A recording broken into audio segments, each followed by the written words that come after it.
This was a disgrace. This was a rigged trial by a conflicted judge who was corrupt. It's a rigged trial, a disgrace. They wouldn't give us a venue change. We were at 5% or 6% in this district, in this area. This was a rigged, disgraceful trial. The real verdict is going to be November 5th by the people. And they know what happened here, and everybody knows what happened here. You have a Soros-backed DA and the whole thing. We didn't do a thing wrong. I'm a very innocent man, and it's okay. I'm fighting for our country. I'm fighting for our Constitution. Our whole country is being rigged right now. This was done by the Biden administration in order to wound or hurt an opponent, a political opponent. And I think it's just a disgrace. And we'll keep fighting. We'll fight till the end and we'll win, because our country's gone to hell. We don't have the same country anymore. We have a divided mess. We're a nation in decline, serious decline. Millions and millions of people pouring into our country right now from prisons and from mental institutions, terrorists, and they're taking over our country. We have a country that's in big trouble, but this was a rigged decision right from day one with a conflicted judge who should have never been allowed to try this case, never. And we will fight for our Constitution. This is long from over. Thank you very much. Taking no questions.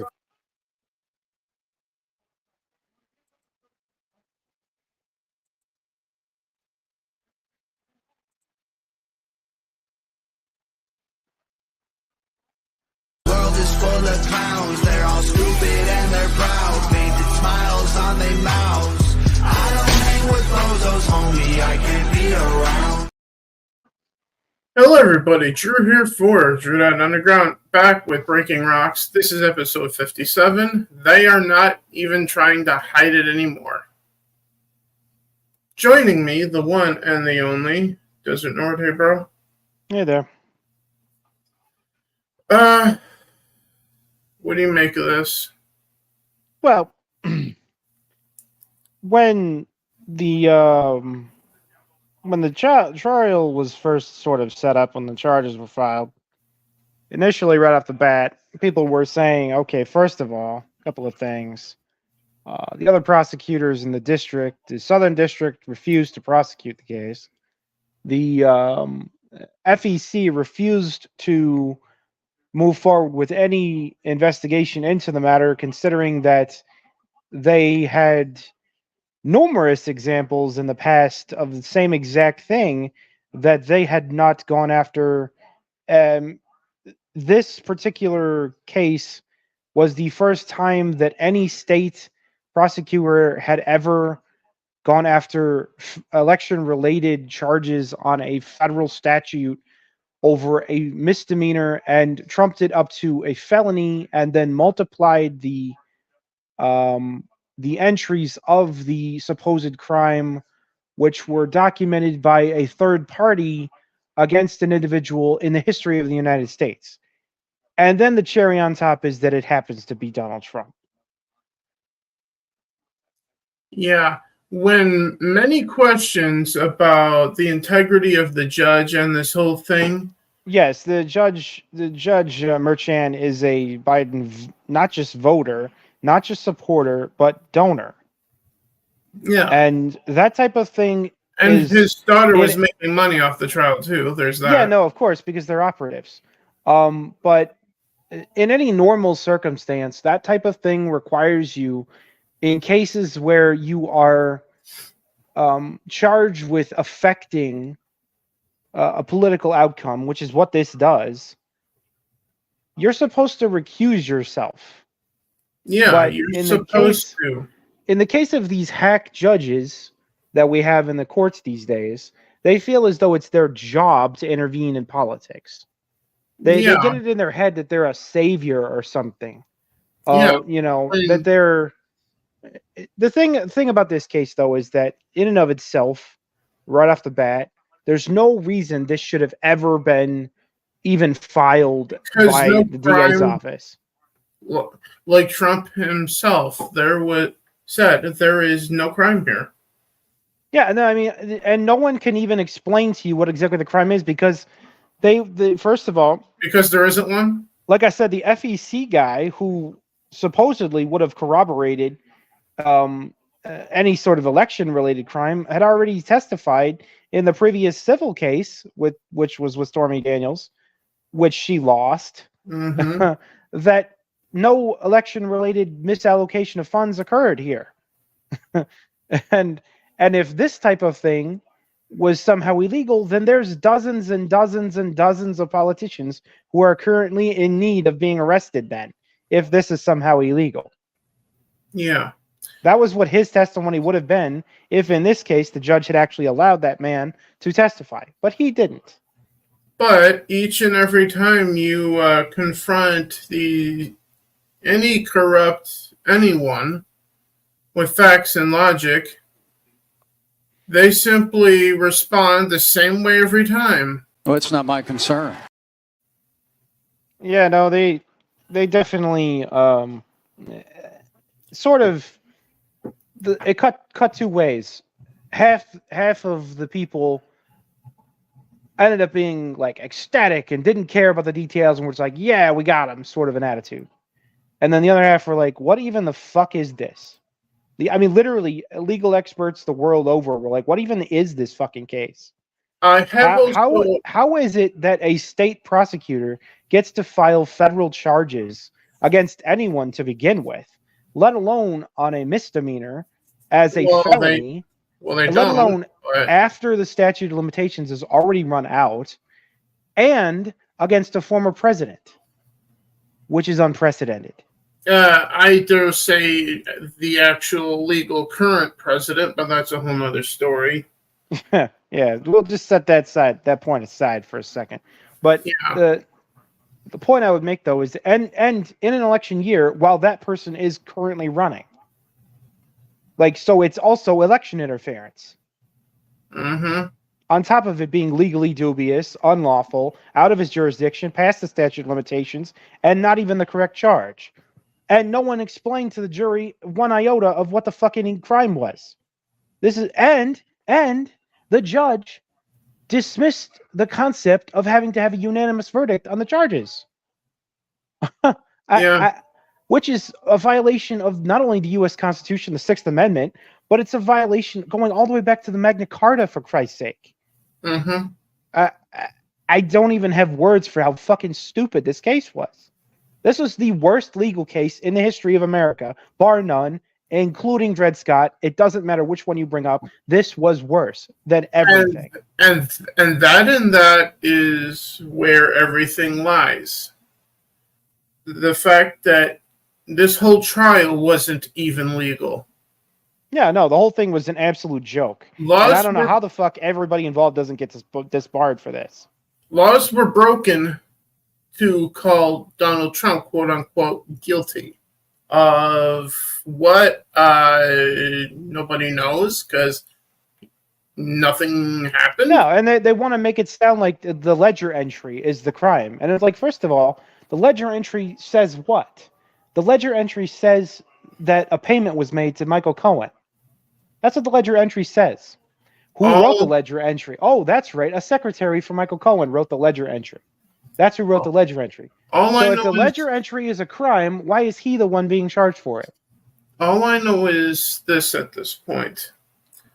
If and when the time comes that those involved in this circus that we are witnessing here, wind up getting tried and found guilty themselves of the crimes that they are committing here across the board, and when they whine and bitch that they're being politically attacked and they're political prisoners of war, for lack of a better term, I, Drew Dad from Drew Dad Underground, will have only one reaction for them. Well, it's not my concern. Yeah, what I was going to say though is, it's the most vindictive, vengeance-driven, idiotic, illegal, unconstitutional case in the history of the United States. and it was done at a time and in a way that was deliberately intended to disrupt a democratic process. Yeah. I don't know. I really don't know how you could have a worse situation in regards to what went on here. I don't know as if it could. I don't know as if it could possibly be done any worse than this. This is like the literal worst legal case in the history of law since the fucking Greeks. And having said that, this case is the weakest case in the history of appeals cases also. Yeah. In terms of how well it would stand up under appeal, it wouldn't. Like, there's not even a debate about whether it would stand up under appeal. It will fall under appeal, flat out. Like, under Sixth Amendment stipulations, it would fall under appeal.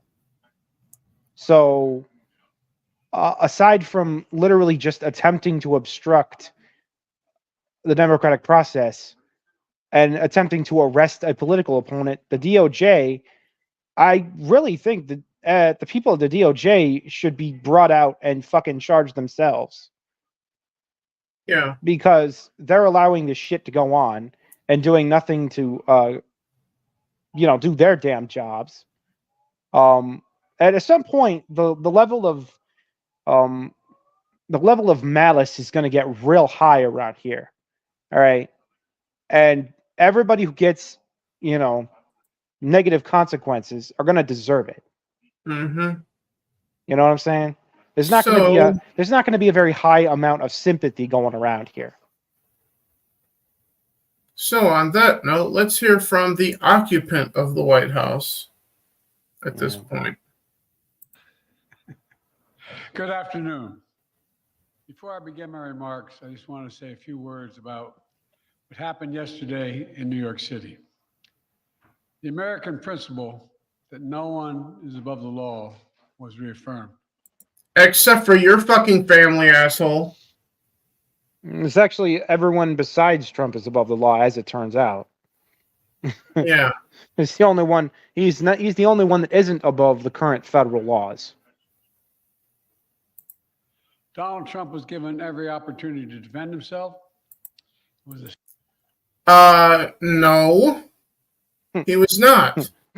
Every He was given no chance to defend himself. He wasn't even told what the charges were. We still don't know exactly what the crime was. Because there wasn't one. Even after the conviction, we still don't know what the fucking crime was. State case, not a federal case. And it was heard by... Then why... Why did the state's DA file it if it was a federal case? No, if it was a state case, he said. Well, he said it was a federal case. No, he said that it was a state case, not a federal one. Okay, well, it was federal charges. So how does a state DA file federal charges in a state case? He can't. That's out of his jurisdiction. Exactly. Jury of 12 citizens. 12 shit-lib New Yorkers, actually, but sure. Okay. 12 Biden voters. Yeah. 12 Americans. 12 traitors. Well, we don't see that's the part where I would stop you and say we don't actually know how many of them gave not guilties, because aside from the assumption that this case was going to be by unanimous verdict, he dispensed with that. Judge Merchan dispensed with the unanimous verdict necessity, which is the first time in any jury case in the history of America that's ever been done. So we don't know if all 12 of them are actually traitors or assholes. There may actually be some decent people there who are protesting, saying, "No, I don't believe he's guilty on this." There may be people on that jury who disagreed, and they didn't care anyway. Well, then I need proof of that. Thank you. Like millions of Americans who served on juries, this jury is chosen the same way every jury in America is chosen. It was a process. No. Well, This jury was chosen in order to do one thing. normally, Donald Trump. an attorney who is prosecuting a case is required to offer the defendant a fair trial, which is a trial where the jury that he's facing is not a jury of his political opponents. Exactly. A trial where the jury is impartial, which is utterly impossible in New York City. Every single letter of every single word that has come out of Uncle Joe's mouth here has been a complete and utter fucking lie. The fact that he couldn't then get a again, venue it's change Joe is proof Biden. enough. There's no logical. You're going to sit there and tell me, oh, New Yorkers are impartial about Donald Trump. Oh, are they really? They're impartial, are they? Average citizens aren't. They're voting for Trump. I don't think, honestly, I don't think the man could get a fair trial within the United States. And there's only a handful of countries, honestly, in the entire world where he could get a fair one. Yeah, because it's not easy. It would not be easy to get him a genuine fair trial. And yes, Google, I said it. Rigged. Go fuck yourself. Anyway. Process that Donald Trump's attorney was part of, the jury heard 5 weeks of evidence. 5 weeks. And after careful deliberation, the jury reached a unanimous verdict. You were just talking about that. Literally, all of the evidence shows is that Donald Trump made payments to his own lawyer. That's literally all the evidence shows. And also the fact that what's his name stole from Joe, from Trump too. So there's that. Well, yeah, no, there is that. That was a separate legal issue, but they didn't even go after Cohen for that shit. They didn't. They overlooked that. They were like, "Oh, well, he took money and then didn't use it for what he told the client he was using it for." Well, that's fine. We're not going to bother with that. So this trial proved the crime was committed, but not by the one that they found guilty. Literally, the only thing that Joe just referred to that they examined was the payments to his lawyer. Payments to your lawyer isn't a crime. No, it's not. Like paying your lawyer for legal fees isn't a crime. You'd have to prove that those payments were for some other purpose. And the fact that they didn't even examine what Michael Cohen did with the money, other than having him say he did one thing and then take it back and then say he did this other thing and then take that back too. He had already lied in the previous civil case. Correct me if I'm wrong, but isn't a client paying their lawyer for the job they did not capitalism? Well, it's also supposed to be protected under client confidentiality. That too. And plus, if the lawyer does something that he doesn't inform the client that he's going to do with the payment, that's not the client's problem. Normally. Yeah. Anyway. Unless they can truly prove that Donald Trump told him specifically, here's what you need to do with this money, and here's where it needs to go, and this is what you need to do with it. And then Michael did that. The expression and then that act itself was somehow a crime, which it isn't in this case. Yeah. Even if a person, and this has happened many times also, including 3 times with Bill Clinton, where you pay the lawyer pays the NDA out, which was already signed, apparently. Okay. And if you pay the lawyer and the lawyer has an agreement with the third party to pay them for the NDA payment is not illegal. We already know this. We've gone over it 100 fucking times, and the courts have already said that an NDA where a payment is sent to one party to a third party from one to another is not illegal. So the payment's not illegal either. The NDA is not illegal. The payment's not illegal. The transaction's not illegal. Where's the illegal part come in? Paying a third party for an NDA agreement is not illegal. Corporations across America do it all day long. But on that note, the video is paused with a good expression on Joe's face. It looks like he's shitting his pants again. Huh, bro? Yeah. No, he always says the stupidest expressions, of course. Anyway, back to the lying occupants. Found Donald Trump guilty on all 34 felony counts. Now he'll be given the opportunity, Which as were he should, misdemeanors, mind to you. appeal that decision just like everyone else has that opportunity. That's how the American system of justice works. And it's reckless, it's dangerous, it's irresponsible for anyone to say this was rigged just because they don't like the verdict. No, I'm not saying it because I don't like the verdict. I'm saying it because it should have never been filed. We're saying that because we see the evidence of it happening. The case on its face, No. regardless of whether it's guilty or not guilty, should have never been filed. Here's the thing, though, folks. In case you can't tell between Desert Nord and I here in Dead Underground, we are the truth seekers, while the fact checkers, as they like to be called, are the ones that will check to see if something is a fact and then try to erase it because it's the truth. Well, Desert Nord and Here I are here for the truth.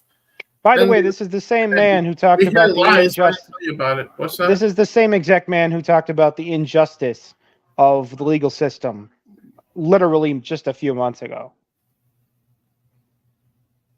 This is a man who railed against the justice system as inherently racist and inherently unjust just a matter of months ago. Yeah, that's closer to the truth than what he's saying here. So now the justice system is wonderful and pure, and how dare you criticize it? How dare you, question it? It's dangerous to question this. How dare you?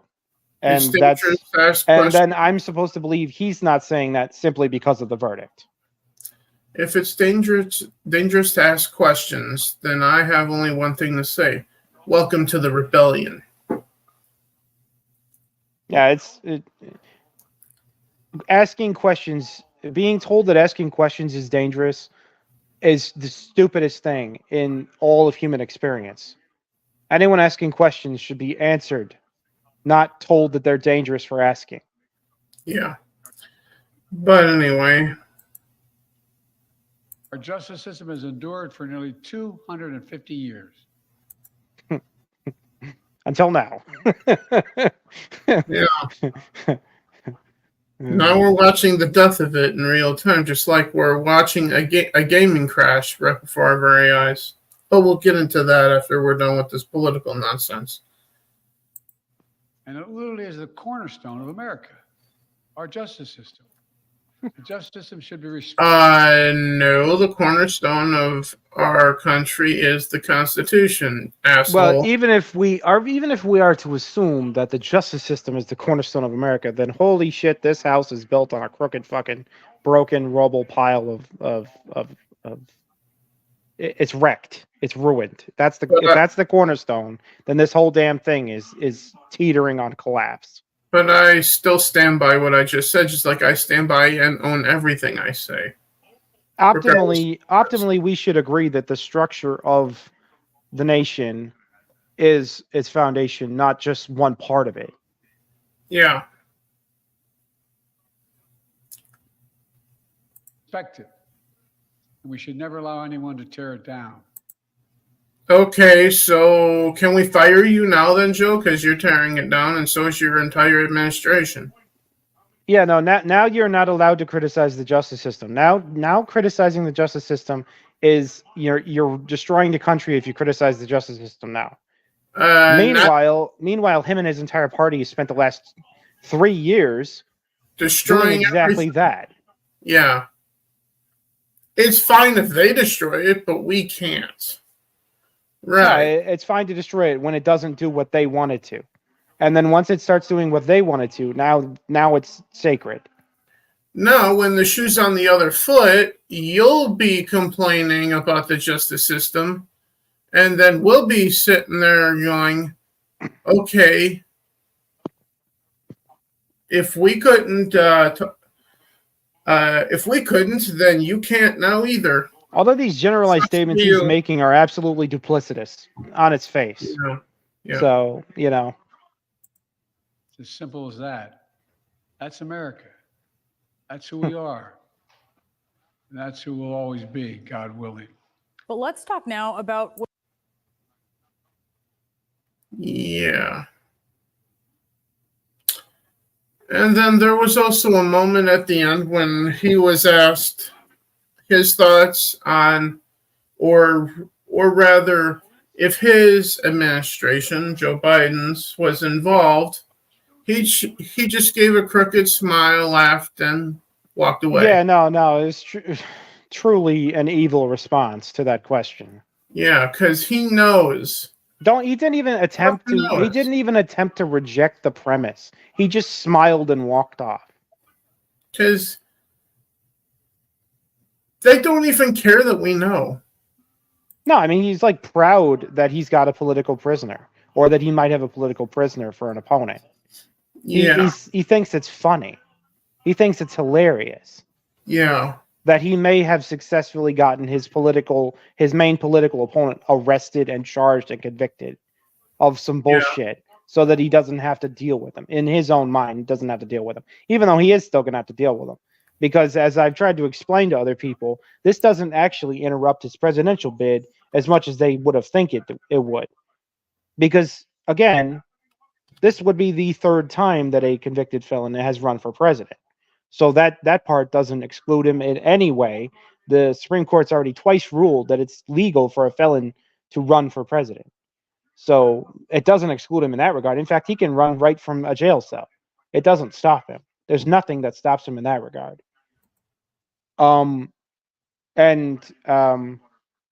So that doesn't matter one iota. But for some reason, he thinks it does. For some reason, that Joe Biden seems to think that this impacts Donald Trump's chances dramatically, and that we got him now. He's done. He's cooked. He's out of the way. We don't have a chance of losing now, guys. That's the way Joe feels about this, and Joe is a complete moron if he really thinks that. But that appears to be what he really thinks. Yeah. In other news, Warner Brothers is DMCA taking down all of social media over the Mrs. Freeze character reveal for Suicide Squad, the game. And what I'm going to show you shows exactly what I'm talking about. They're scrubbing the image from the internet. Look at this. You can't find the image anywhere. Yep. There's Mr. Freeze from Batman and Robin, played by Arn. There's screenshots of Deathstroke for Suicide Squad. There's the animated TV show, or a version of it, of Mr. Freeze. Oh, hey, Gary. Oh, here we are. Here's one. In all of these. Just one.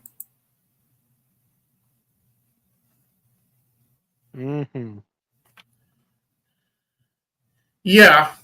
Can you tell if that's male or female, bro? Well, not really. Exactly. It's not exactly obvious. But it's supposed to be turn Mr. Freeze trans. Yeah, it's a trans Mr. Freeze. Yeah, no, of course. And the fact that it got out, the fact that that information was made public is what they're really scared about here. Yeah.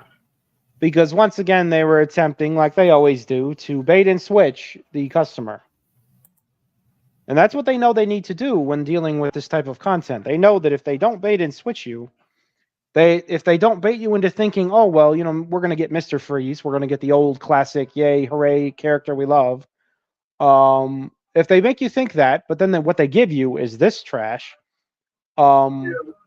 then they've sold you and it's too late. You've made the purchase. They've got the money. You've been sold a piece of crap you didn't want, but you didn't know you didn't want it because you were lied to. That's what they were attempting with this situation. Yeah. But because it got out, people found out, oh, okay, so they're attempting to do this woke ways, huh? Okay. Well, we're not going to buy it then. And that's when they panicked and went, all right, we need to censor everybody. We need to scrub this shit from the internet. We need to deny its reality.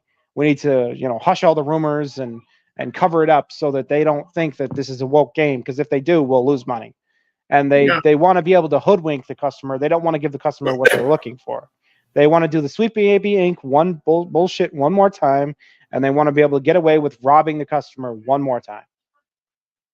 I just realized something. This whole episode is nothing but bad news. Yeah, well, that's the way red letter weeks work. Well, in the case of bad news, what I mean by that when I say that about the Trump bogus trial and the rigging of that and all of that, that isn't so much bad news for us or for Trump. Well, I mean, unless you think that him receiving in the preceding 24 hours afterward a total of almost $53 million in donations, which smashed the previous one-day record for any political campaign in history. And it crashed the website. Yeah, and it crashed the website more than instantly. Once, in fact. Yeah. But yeah, no, unless you think that's bad news. It's not that. The thing about it is the verdict, okay, it's like they sacrificed the entire efficacy of the legal system at the altar of attempting to destroy Donald Trump. That's what they did there. And the general Not consensus to go back to the topic, but you get what I'm saying. On Twitter by a majority of people was Trump was just elected president in that ruling. Yeah. No, and all they did was they didn't hurt him, they helped him. And they're stupid if they think they hurt him. That's all they're doing with any of this shit is helping him. But they didn't hurt him at all. But speaking of that, time to get into the final two topics, and those are just gaming related ones, hopefully. And yes, those that come here just for gaming stuff, yes, we're just talking gaming for the last two topics, hopefully. So, time to celebrate, everybody. Taki? Eve, are you alright? This place is dangerous. Take my hand.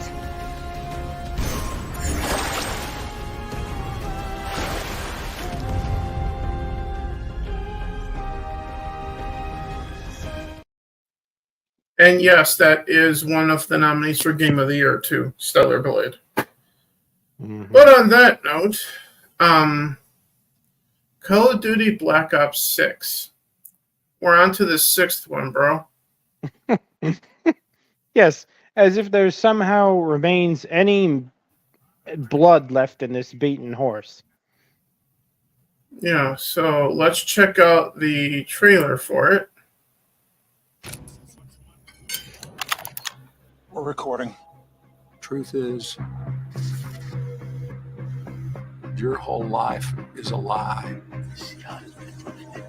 You wanted peace, so we hit the war. Now it rages on in the shadows. Behind closed doors, where we hide the world's secrets. While we build your trust, the world falls apart around you. If you weren't so distracted, you'd realize nothing is what it seems. But if it's truth you seek, look in the dark.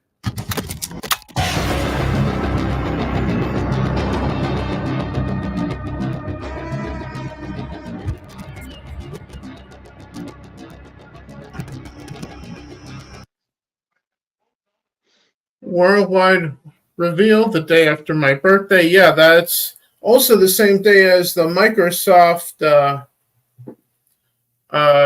State of Play, whatever you want to call it, from Microsoft. The day after my birthday, so next Sunday. And this seems like Desert Storm in Black Ops 6. Huh, bro? Well, I mean, okay, here's the reason why it kind of can't quite be Desert Storm related. Is because you have, okay, they showed you George H.W. Bush, of course, right? Yeah. And they showed you Saddam, Margaret Thatcher, and they showed you Colin Powell. Yeah, Colin Powell. Yeah. So I mean, like, I would think that it could be, I guess, related to that, but I mean, well, it's definitely that time frame. I think that what they would, yeah, no, you're right. It would be that time frame. I'm just saying, like, I think they would use that as a backdrop. I think it would be like, sort of like that's the side story. What you already know is not what they're going to go over. What they're going to go over, what is, this fictitious plot that you've never heard of. That's what they're trying to focus on. Right there. Yeah, no, and again, obviously they already did the same sort of thing with Call of Duty Cold War, with with the Reagan era. They sort of already did that hit piece, which is what that was on that whole thing. Yeah. So I guess I just don't think that they're gonna be like. I don't think they're gonna like focus on what we already know. They're just going to focus really heavily on things that supposedly we were never told and stuff like that. So it's I don't know. I'm not saying it's not a game base that could work. I'm not saying that it's flawed automatically, because it isn't. I mean, it's intriguing, sure, and people who are recognizing the people involved in the trailer here, or the the characters in the trailer here, historical figures, I mean, would obviously it'd pique your interest if you already are familiar with all of that. But that kind of makes me wonder if they're just going to keep on going with this sort of theme and make Call of Duty 6, Call of Duty 7, Call of Duty 8, Call of Duty 9. I mean, well, it's not so much that as this is Black Ops 6. Yeah, you know what? Yeah. Black Ops 6. Yes. This isn't the main Call of Duty. This is the Black Ops series of Call of Duty. Yeah. That's what I meant. Yeah. Black Ops 6, Black Ops 7, 8, 9, 10. Because technically, I guess the main line of Call of Duty is still the Modern Warfare series. Sure. Technically speaking. Yeah, you just kind of wonder how much more can they beat out of this whole thing, because it can be compelling. I don't think I've been emotionally invested in a Call of Duty game in the better part of the last decade. Yeah, the last one that I remember vividly trying to play and actually having an interest in trying to play, even though I've tried to play a couple of them, but it was just kind of go through the motion. The campaign's probably not going to be that good. Even though the last one I tried to play was Vanguard. I got 10 minutes in, I'm like, fuck this woke nonsense. Yeah. Because here's the truth, guys, about me with Call of Duty, and it's largely also true about Desert North. We've always played it for the campaigns. Yeah, I mean, there's a lot of aspects, especially of like Modern Warfare, the original and number 2, especially number 2. There's a lot of aspects of that were great. It's, again, the reason this series continues to linger is because of how great those games were. Yeah. It sort of lived off of the epic reverberations of what that game and that series meant to gamers. So for those watching in the comments section, after the fact, for Nord and I, if the campaign sucks, the whole game fucking sucks. All right? Well, I mean, we're definitely not going to play it for the same multiplayer freaking 7 years running. Yeah. And don't get me wrong, I've played the multiplayer before and was largely not impressed. The only time that I was largely impressed with a Call of Duty multiplayer was playing it with Desert North, and that was Call of Duty Modern Warfare 2, I think it was, on the 360. Mm-hmm. Yeah, that was the original Modern Warfare 2, which was the best in the whole entire series. Yeah. That was the best experience, and it also gave us the best storyline in all of Call of Duty also. That's true too. But the last one I went in with high hopes for was Call of Duty Black Ops 3 when I first got my PS4 because it came bundled with it. Yeah. Now I believe you have that. Yeah, I played Black Ops. I played Black Ops 2. I played Ghosts. I've played the most recent Modern Warfare 3. I've played Warzone. I've played, well, then there's, of course, everything back in the day. I played MW3 when it first came out. I played MW2. I played the original Modern Warfare, played Call of Duty World at War, played Call of Duty Finest Hour, played Call of Duty. You were playing the very first one on the GameCube, back when we were still largely playing on Nintendo consoles. Sure, before it became a, really popular series. Yeah.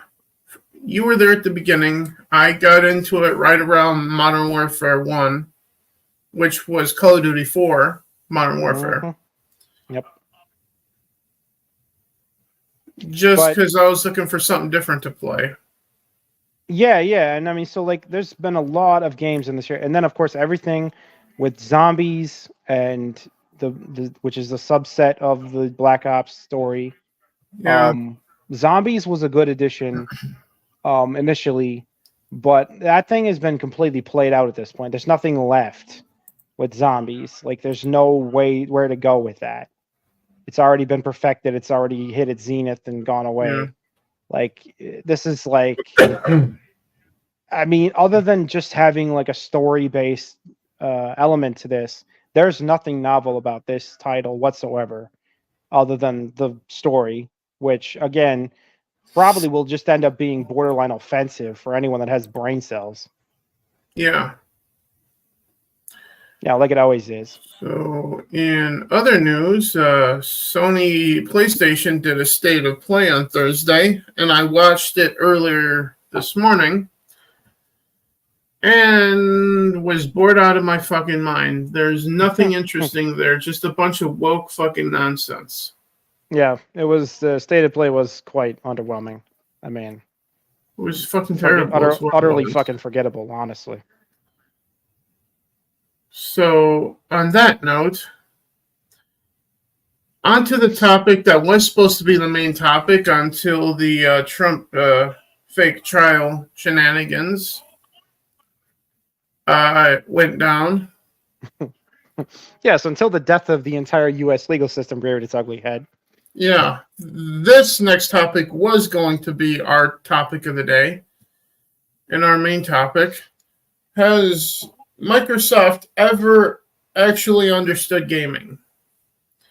Let's take you back on a journey to 2001. The original Xbox came out, revealed by The Rock and, God help us all, Bill Gates. Of course. Yeah. Yes, the totally not evil, totally altruistic Bill Gates. Yeah, but the original Xbox had something good going for it. It was made of PC parts in a console. In other words, Microsoft has touted for a while the most powerful console, the Xbox Series X. Well, the most powerful console of its time was the original Xbox, because no other console had PC parts in it, right? Mm-hmm. At the time.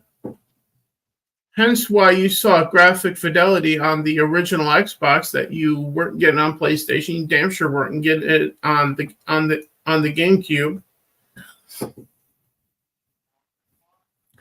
And because of that success, Microsoft thought they knew gaming. They backflipped right into the 360. Sony, meanwhile, launching their system a year later, more expensive too. Sony had a fucking year to think about the 360, and they still fumbled the PS3's launch like that. Yeah, the thing that we have to remember about that whole environment there was that Xbox was coming into it, or Microsoft was coming into it, with this sort of not great idea, but excellent advantaged position. Okay. Yeah. Okay, they had an excellent advantage position because they knew computing. All right. Yeah. And they knew that computing good computers was going to be the basis of the console domination. They knew that. They were going to win on computing power. They were going to win on advancements in the computer department. Okay. And Sony was over there like, well, we just won on the PS2 gen. We just kicked their asses. And they were right. They did kick their asses. Sony, in terms of the PS2 era, they won.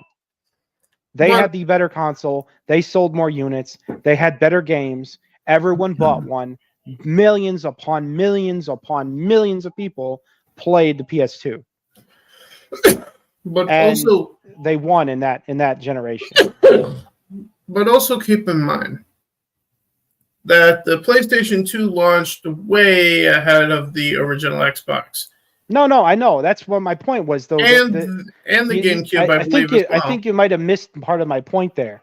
Xbox had the entire advantage going for them. They had the advantage because they had the computing power advantage. They had the ability to make their system far more advanced of what Sony could come up with. At the time, that was really their only advantage.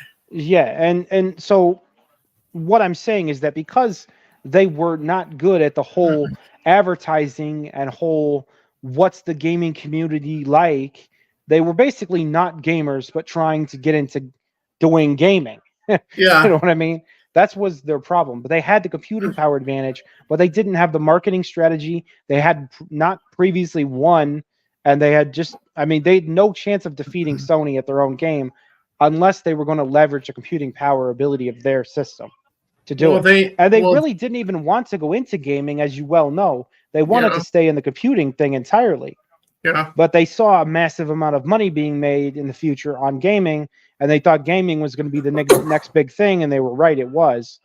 But they didn't get into it with a whole lot of understanding of what they were really doing in terms of marketing and in terms of what gamers wanted. They had no idea what gamers were looking for. No idea. But because they weren't gamers and they didn't even know who to ask. But with that, we enter into the 360 era. Yeah. And as I was saying, Microsoft launched the Xbox 360 about a year before the PS3. So they had a year to install their install base for it. Yep. And it was a cheaper price point than the PS3 wound up being, $600 for the PS3. Which, quintessentially, if you fast forward in time and look forward, that was Sony's 2013 moment for them in 2005 going into 6. Sure, and it was also a definitive moment in the console wars where Microsoft took back the reins. They took the lead again. They put out a superior product, and they sold far more units than Sony. Keep in mind what you said earlier, and also the fact that they never had the reins. This was I know they were never good. Okay, here's the thing: the 360 era was an era where computing showed up in the gaming world. Computing power became king. And because they were first out, cheaper, easier to develop for, as it turns out, over the PS3. And they started having the content. They lucked into an advantage where Elder Scrolls was exclusive for a time. Mass Effect was. Then you also had actual exclusives like Gears, Halo. Yeah, so the point is they started with computing. And BioShock. They started with a computer power advantage, and then they leveraged that to build a content leverage over Sony, and then they wiped the floor with them after that. Because then at that point, they had both the better system and better games. Yeah, exactly. And Sony had struggled for years to try to keep up with the 360. They did kind of balance it out towards the end because Microsoft started going, let's compete with Nintendo and the motion controls. Yeah, Nintendo was basically playing a game all unto itself. They actually were better at the gaming aspect than anyone else was because they had the most experience at it and they knew what gamers wanted. Okay, but they didn't have the computing power. They could not compete with Microsoft in regards to the computing power. Still don't have that. They still don't have that. In fact, they're not. And no one seems to care. The only thing that Nintendo continues to be the leader in, other than I guess original content, is console or handheld consoles, handhelds. That's the only place they continue to lead. Well, I was going to say fun and entertaining video games, but that's I know. That's story. why I said original. They still very original stuff. They have a brand we're all familiar with, and we've all played since we were little kids. Yeah. So there's that. But that's why I said they had the inroads on the gaming community. And Nintendo had almost better inroads. Well, I would say that that actually goes back to prior to the PS2. Before the PS2, Nintendo was king, like overall, just king. Yeah. Nintendo was the one that resurrected the gaming industry from the first gaming collapse. And so Sony was competing with Nintendo, and then Xbox came along. And then Sony initially probably thought, Xbox, you're a joke. Nobody wants a product with no games. And then Sony got cocky because of how well the PS2 did. And then Microsoft beat them. And Nintendo's just been like, well, they were just like, well, fuck it. I guess we'll just make another handheld, which is what they're good at and what they've always been good at. Yeah, which was the Game Boy Color, then to the Advanced, DS. And then the DS, then the 3DS, and then the Switch, which is the Switch, which is the most successful handheld of all time. We're getting off topic here. Yeah. No, I mean, we just sort of were trying to go over like what's wrong with Microsoft and why they've always been struggling to, do good at gaming. And then the answer is because they never really wanted to do gaming. They just saw a lot of money in it. If we're talking the struggles since 2013, well, look at 2013, and you'll know exactly why Microsoft has been struggling to keep up with the PlayStation brand or even the Nintendo brand. TV. Meanwhile, people were watching more TV from subscription services at that point than cable television, but Microsoft didn't understand that apparently. Yeah. Because Microsoft wanted the Xbox One to be your all-in-one entertainment device. They never called it a gaming console. Did you ever notice that? Yeah, no. Well, see, this is because they didn't have familiarity with what gamers were looking for. And then they have almost never had a good understanding of what gamers were looking for, except for a tiny moment. And between like 2005 and 2011, in between those years, they had a good understanding. They proceeded to then lose that understanding at some point again.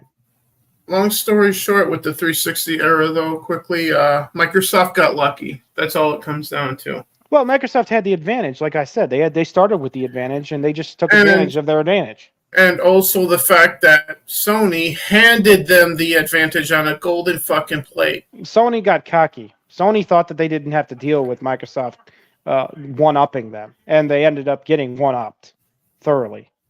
More like 5-upped at first. Yeah, you know what I'm saying, though?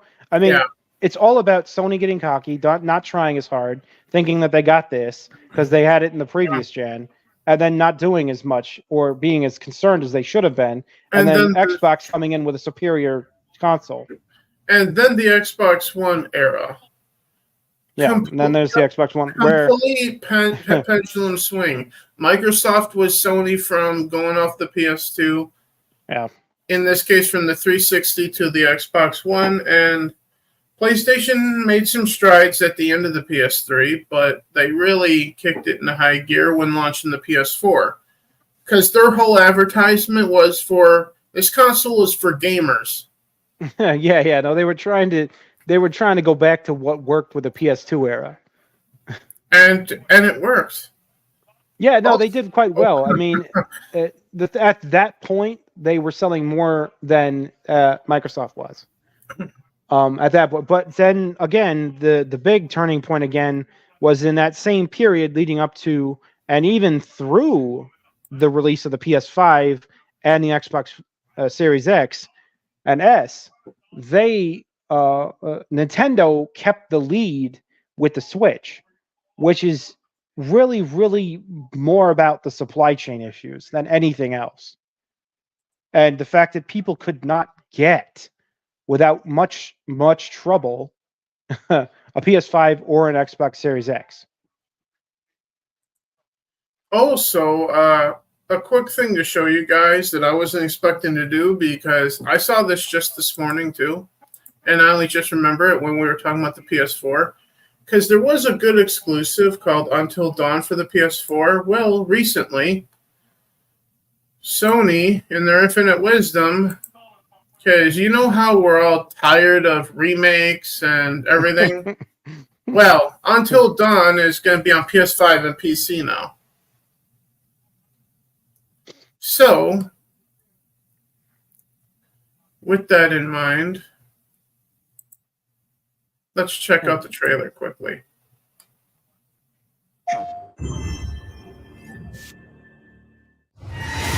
Hello, friends and fans.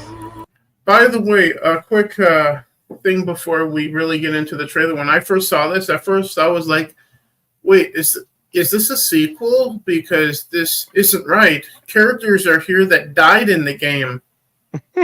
What the hell is going on here? And then by the end, I realized that it was a PS5 port of it. Yeah.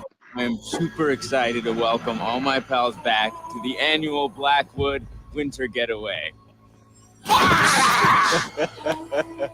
Nice one. You can't hide from me, Michael. Oh, you go down. Oh! Save tonight. It means so much to me that we're all still here together. Fight the break of dawn. I feel like someone's watching us. There's no one out there. Let's make this one trip we will never forget.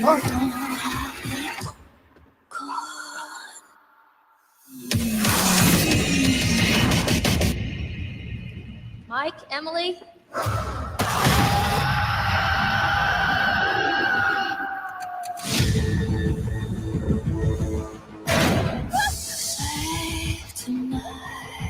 was down there. You were? It was horrible. I don't want to make hasty decisions that get everyone killed. No!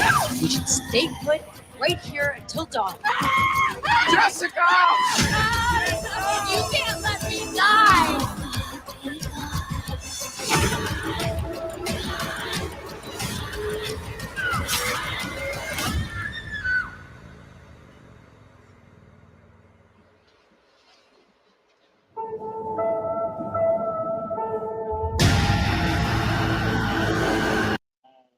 Fall 2024. So October.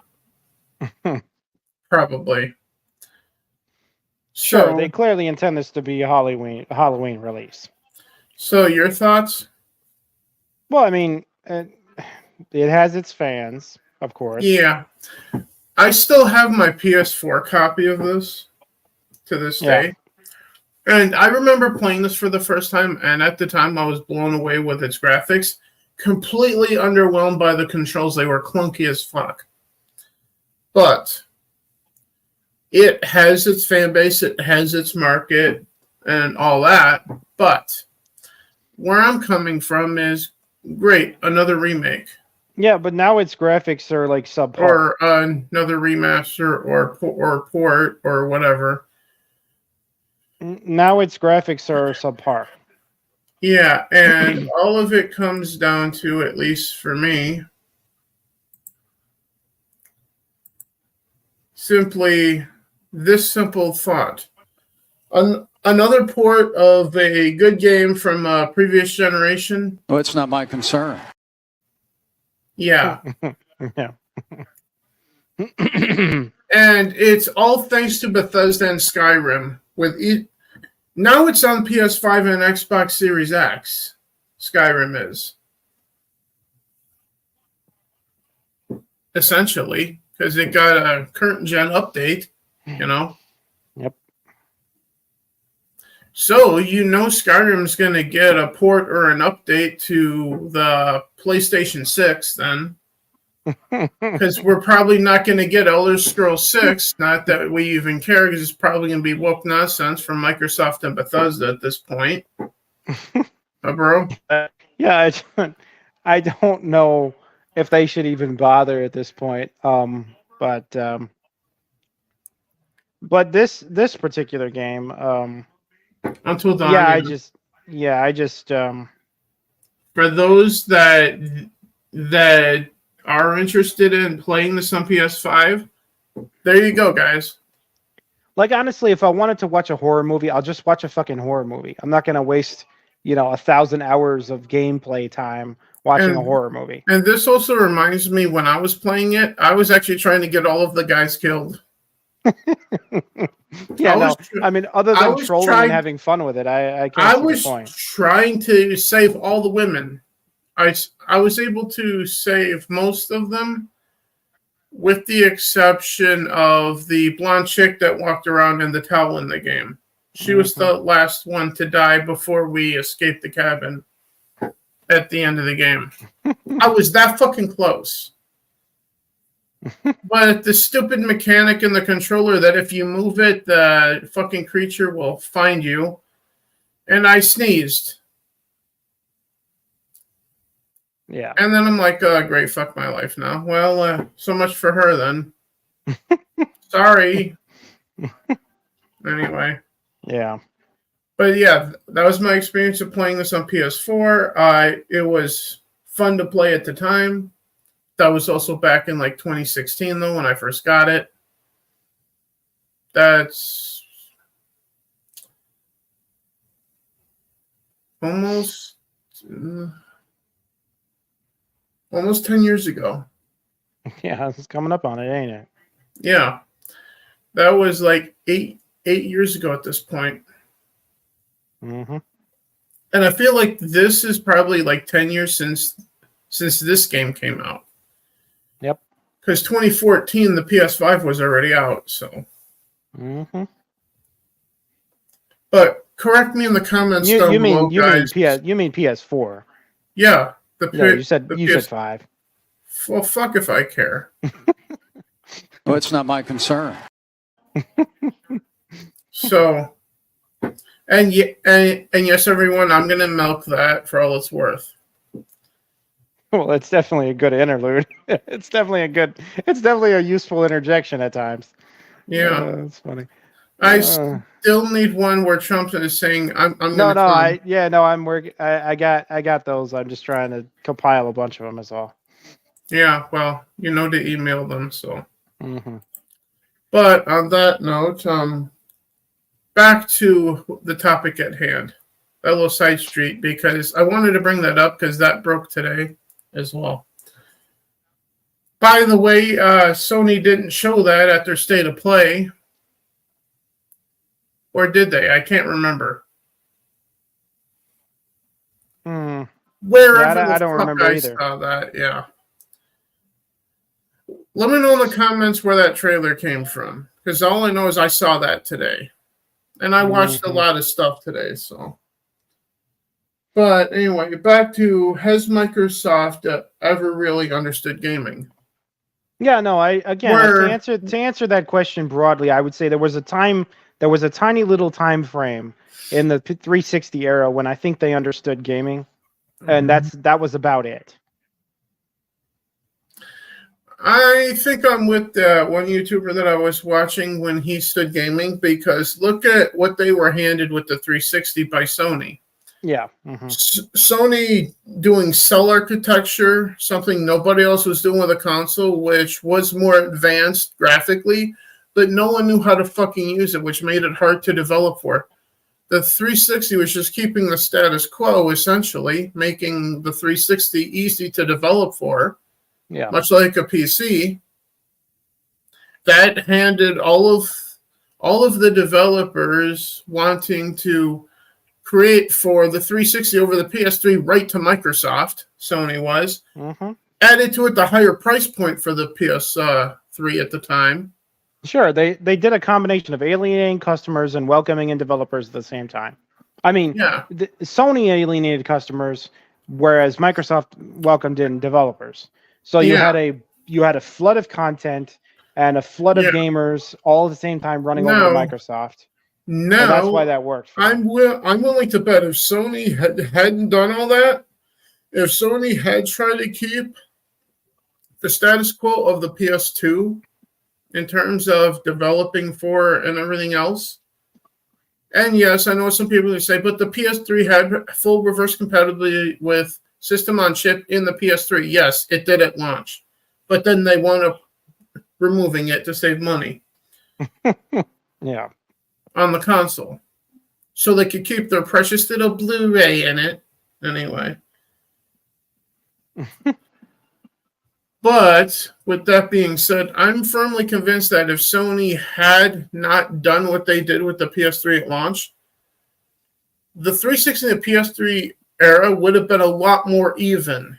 Maybe even in Sony's favor at that point. Yeah, I mean, and by the way, about the Blu-ray thing, like they weren't wrong to think the Blu-rays were a superior technology. They are, but I'm not saying they were wrong. I was just saying of all the things at that time to be concerned with, Blu-ray movies was the newfangled thing that no one really was doing. They thought that Blu-ray was going to be the whole future. Like they thought Blu-rays were going to dominate. And all Blu-rays have really ever been is a curiosity and a sort of niche thing. They've never been like the industry standard. And I really don't think they're ever going to be. For the most part, just DVD. Yeah. Even to this day in some cases. Connoisseurs like Blu-rays.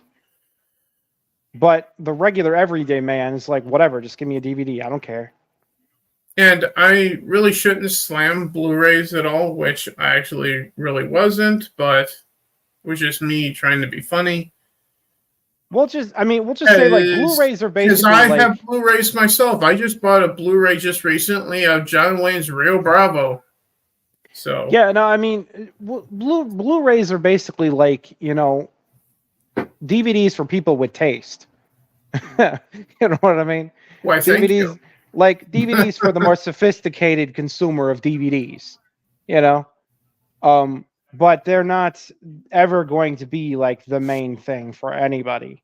Yeah. They're never going to be the industry's, most popular product or any of that. It's never going to happen. But anyway, the PS4, Xbox One generation was in full swing, as we said with the trailer we just watched for Until Dawn on PS5. Until Dawn was out there.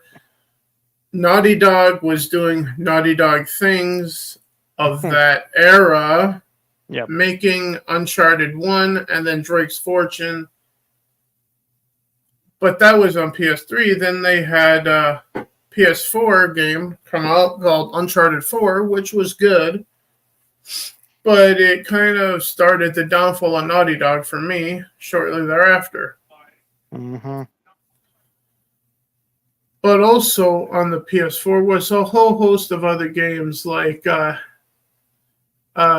Days Gone. What else was there? Marvel Spider-Man. Final Fantasy was exclusive as well to it. Case in point, Final Fantasy VII Remake. And a whole host of other good stuff. Little Big Planet. Ni no Kuni 2, back when that was just on PlayStation. And I think you get the idea here. Yeah. Because what did Microsoft have for exclusives? Off the top of my head on Xbox One, a top-notch exclusive, Sunset Overdrive. Yeah. Which I do have still.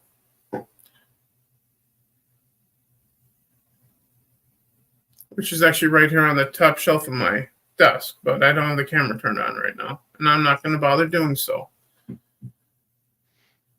Also, the Gears franchise was still there, but it was on its last legs. Recore wasn't anything spectacular. Yeah. The only real great exclusive, in my opinion, on Xbox One was Sunset Overdrive. And that was like right around launch of the console. Yep. Bro. Oh, yeah. No, it was very popular. It was a great game. And again. And it still is. And it's a shame that studio is now owned by Sony. Yeah, we always talk about landmark games. That was a landmark game. Yes, it was. And still is. Mm-hmm. But yeah, so the overall arching point is like if Microsoft has ever understood gaming, it was only for a brief period, but then they forgot again. If Yeah. at all, if they ever really did. So you're saying that Microsoft is the Joe Biden of gaming companies? Well, when it comes to understanding gaming, they do have Alzheimer's. Yeah. So would this make Nintendo the Donald Trump of gaming companies? Sure. By Political default, analogy, sure. By default, probably. Because somebody has to be at the top, right? And it ain't Sony and their woke nonsense at this point. Yeah, I don't know. The whole industry, I think, has a major problem again, and that's this outside influencer content manipulation, ESG score shit.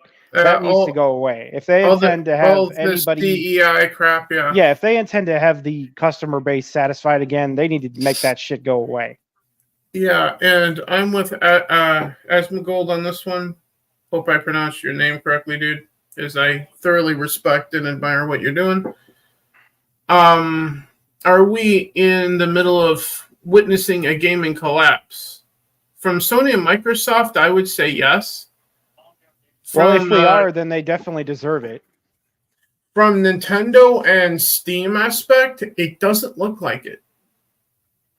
Yeah, no, PC is going to be as it has been. PC's been the master race pretty much all along. So it's just that it's harder for people who are raised on remote controls and TV screens and such to get into PC gaming from console gaming. Getting console gamers to go PC has been a slow process. Has been a slow trickle. People who've always been PC gamers from the get-go are very comfortable with what's happened because PCs continued to lead the way.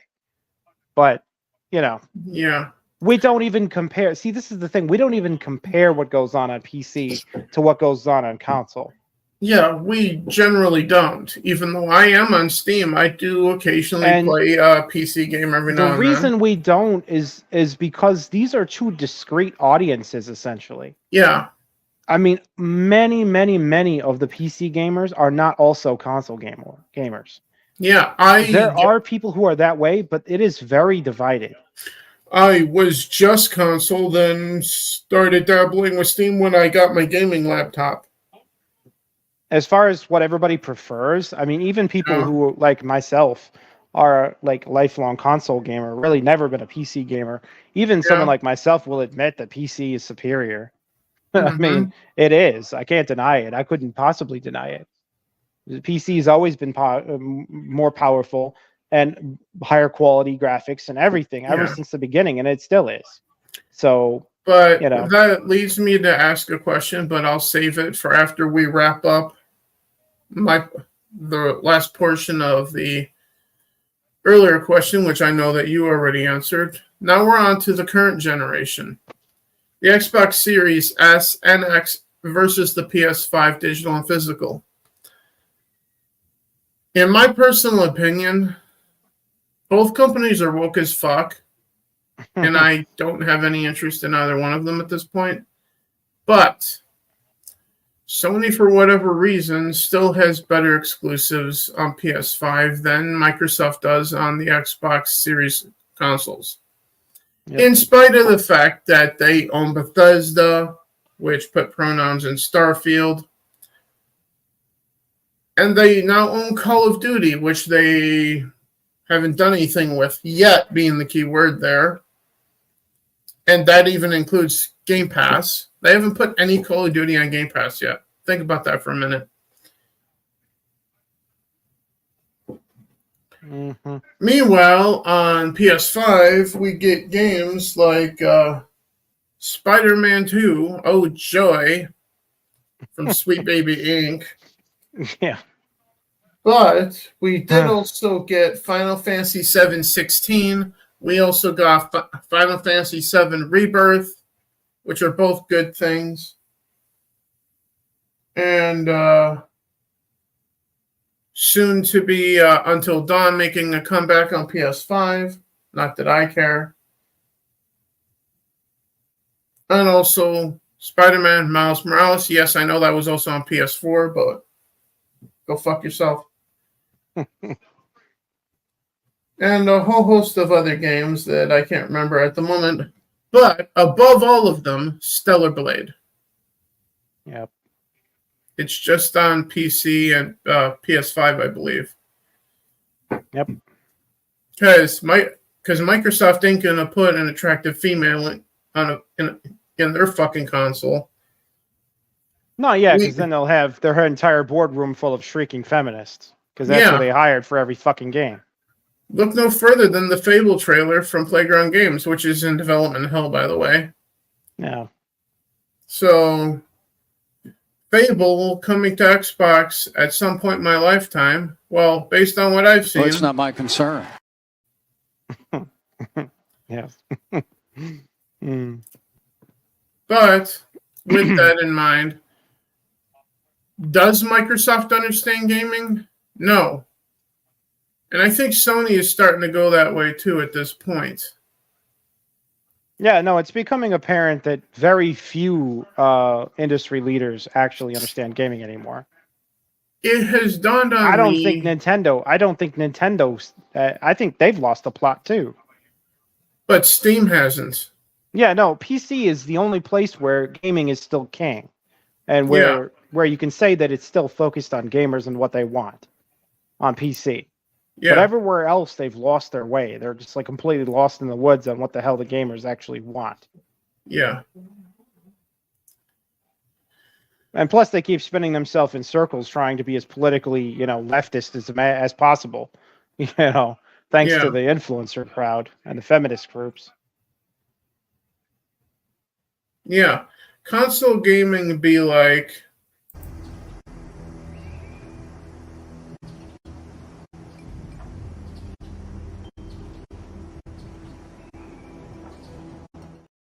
Right? Yeah. Meanwhile, PC gaming be more like. Taki? Eve, are you alright? This place is dangerous. Take my hand.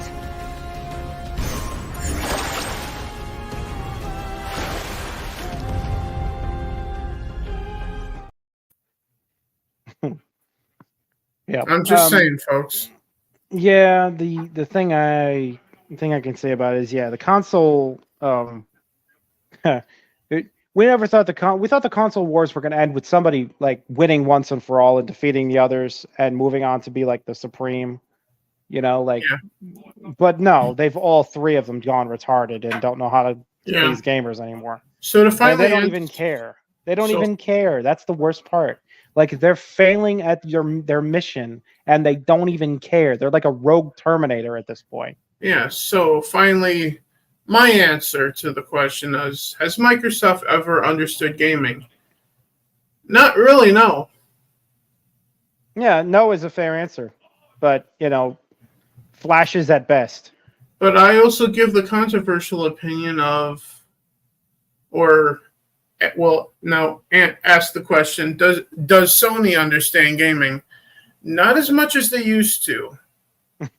Yeah, they actually had a period where they really did, and they sort of they kind of established what that mentality should be. Yeah, but then they completely left it. They just like PlayStation 1, PlayStation 2, they did. PlayStation 3, they kind of started to lose the plot. Yeah. Well, PlayStation 4, they got it back just to go Joe Biden on us and forget where they were in the PS5 era here. Yep. This is my personal opinion, folks, so take it for what it's worth. The PlayStation brand ceased to be what it was when Jack Tretton and Andrew House left PlayStation. And furthermore, Sony ceased to be Sony when they moved to California. Or, as Nord and I call it, California. No offense to anyone that lives there. Bro? Yep. Mm-hmm. And then Microsoft has always been an American fucking asshole anyway. Well, Microsoft has never been able to get itself away from that Californian mentality. even though they're on the East Coast. Yeah, I mean, it's just, Last it's really I a was shame. aware. It's really a shame to have a company that's so basically, became the computer standard, run so off course in And it's gaming. an American company, which ought to show you how good the country's going. Yeah, it's but yeah, overall I sort of shake my head at the whole thing, really. But for the question that I teased earlier, is PC gaming and Nintendo collapse proof? It seems like it to me. PC gaming probably is. But Nintendo? I don't know if Nintendo is or not. Well, the nostalgia baiting that Nintendo continues to do with basically, I mean, Nintendo is going to go until basically everybody who was a kid when the best of the best Nintendo shit came out, until they die. Nintendo will linger on until then, but once that generation is gone, then Nintendo's not going to have anything to live off of at that point. I keep hearing from other gamers that they're playing more PlayStation 4 than PlayStation 5, and they're playing more older games than newer stuff. Mm-hmm. Meanwhile, the Nintendo Switch continues to sell. The newer games on there continue to sell. Yep. Seems to me like, based on numbers and sales, that Nintendo, at least right now, seems like they're collapse proof at this point. Well, okay, what I was saying though, bro, is that they'll be fine until the generation that was raised on Nintendo is gone. Then they're in trouble. So then you're saying that Nintendo will be fine until they're not? Yeah, they'll be fine until suddenly they don't have a reason to exist anymore.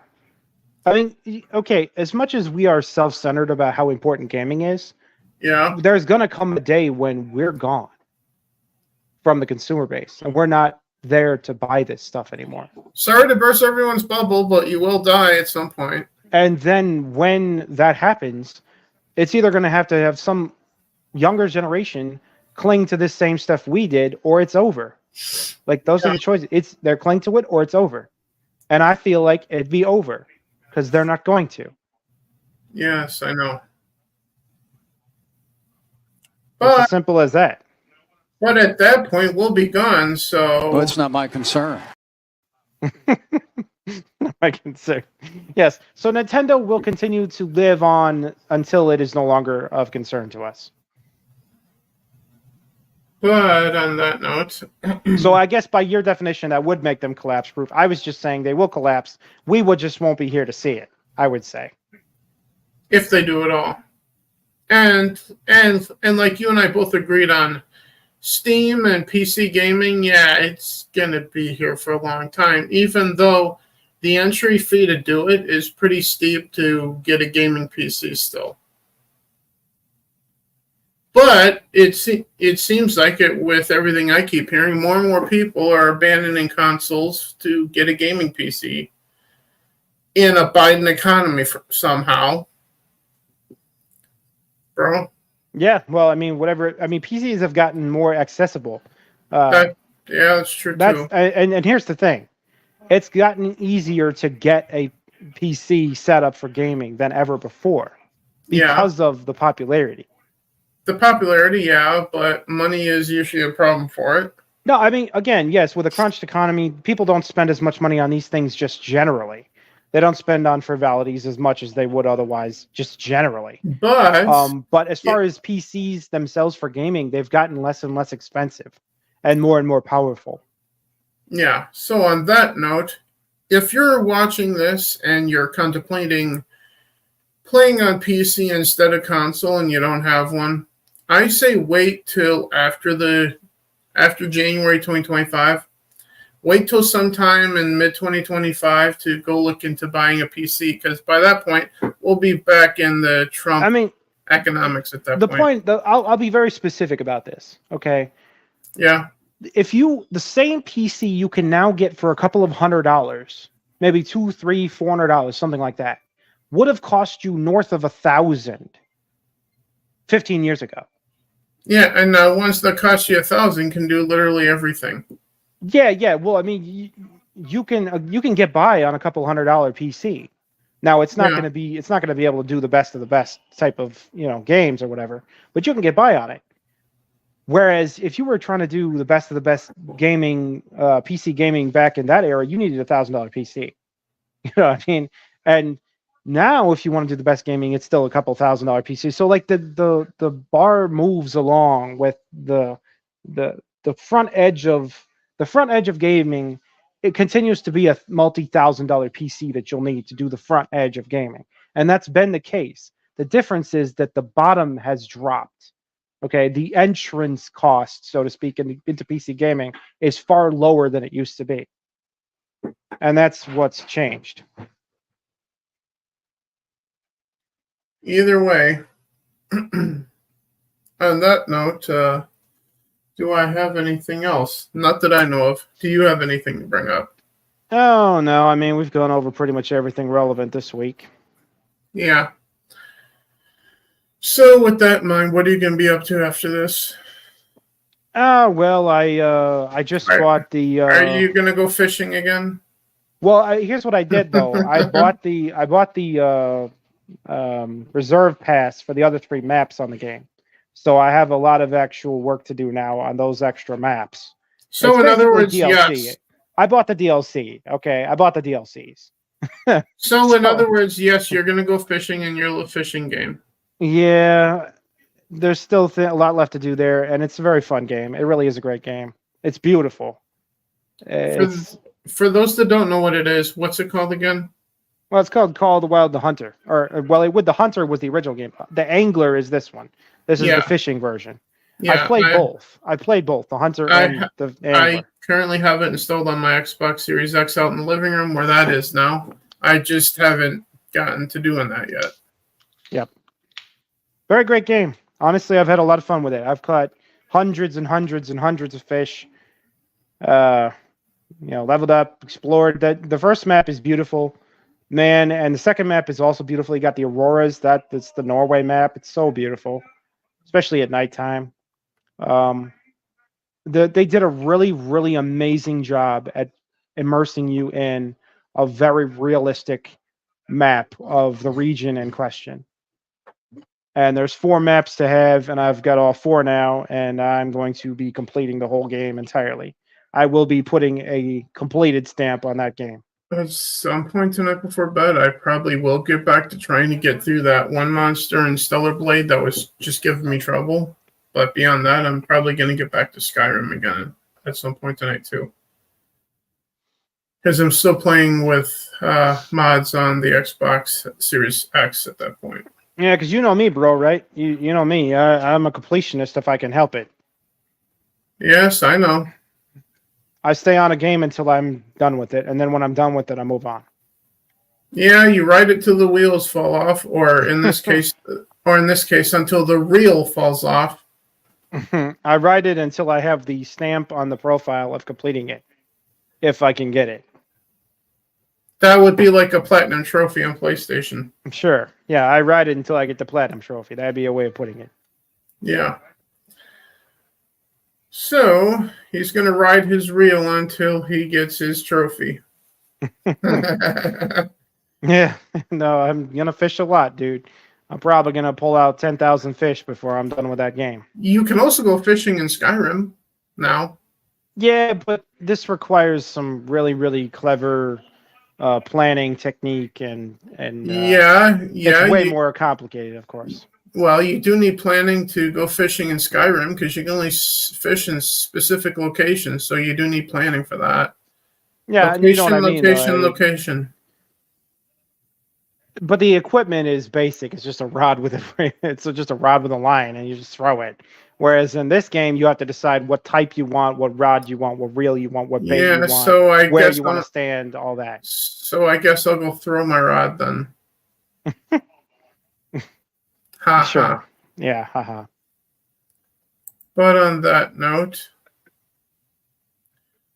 don't see anything in the chat. So with that in mind, thank you guys for checking this out. As we said at the top, Well, we didn't say it at the top, but I'll say it here. And to quote George Carlin, the game is rigged, folks. It's been rigged from the start. They don't care about you. They don't care about North. They don't care about me. They don't care about any of us. All they care about, and you know who they is, I know you do, is their own pocketbook, their own power, and expanding it wherever possible. Those are lines from George Carlin. Bro? Yeah, and let me just add, I don't usually explicitly say it in most of our episodes, but in this case I will. And that is an emphatic fuck Joe Biden.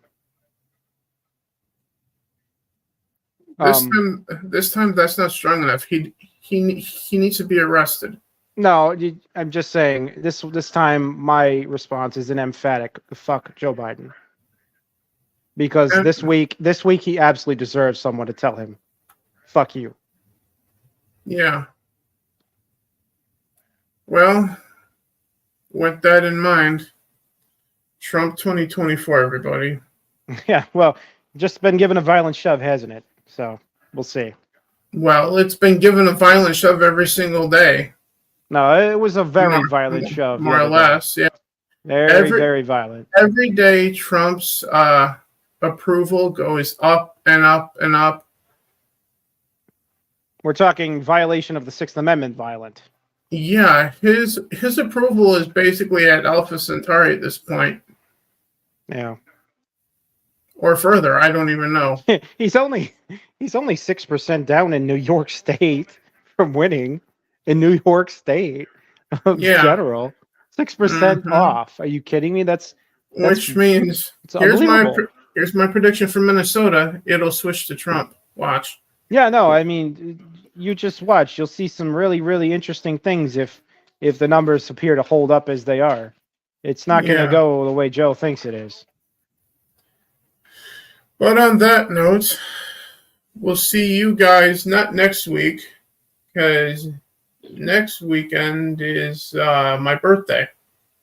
Yep. We hope to have a lot of fun. And but the following weekend, we will do a live reaction to the Microsoft shenanigans from the 9th, the day after my birthday. Mm-hmm.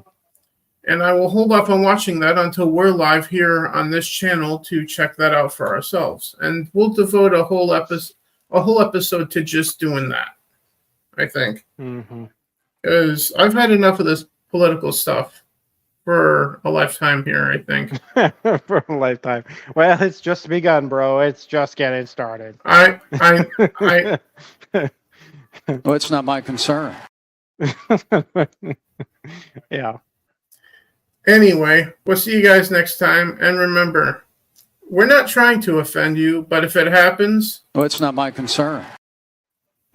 We'll see you guys in the next one, and fuck Joe Biden. Later, guys.